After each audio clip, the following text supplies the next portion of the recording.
चलो औरत, मैंने तुझे पढ़ा दी और तू इस पवित्र स्थान पर इतने गंदे काम कर रही है। कुछ ही महीनों पहले की बात है। मोहिनी विदेश से औषधि विज्ञान पढ़कर अपने गांव के एक प्रसिद्ध गुरुजी के पास आई थी, जो चमत्कारी औषधियां बनाकर गांव वालों का भला करते थे। गुरुजी, मुझे सदा के लिए अपनी शरण में ले लीजिए। गुरुजी ने भावुक होकर मोहिनी को अपनी शरण में ले लिया, पर मोहिनी का मकसद कुछ और ही था। वो छुपकर कोई बहुत बड़ा षड्यंत्र रच रही थी और एक दिन गुरुजी को ये सब पता चल गया। और तब मोहिनी, तू मेरे पीठ पीछे इतना बड़ा धोखा कर रही है।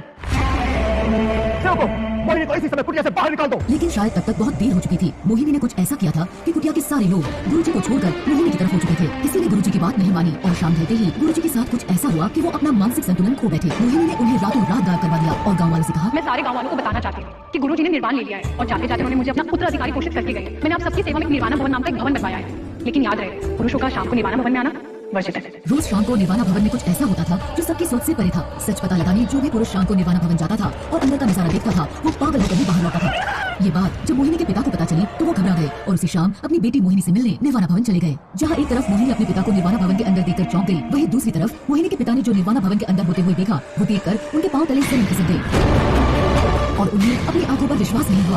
अब क्या होगा आगे? क्या अब मोहिनी के पिता भी बाकी पुरुषों की तरह पागल होकर निर्वाणा भवन से लौटेंगे? आखिर शाम ढलने के बाद निर्वाणा भवन में ऐसा क्या होता था जो देखकर सब पागल हो जाते हैं? क्या किया मोहिनी ने गुरुजी के साथ और कौन सा है वो राज जो मोहिनी सबसे छुपा रही है? क्या कभी मोहिनी और निर्वाणा भवन का सच सबके सामने आएगा? ये सब आगे जानने के लिए क्लिक प्ले नाउ और सुनिए रोमांच और रहस्य से भरी ये कहानी Mohini, only on pocket FM।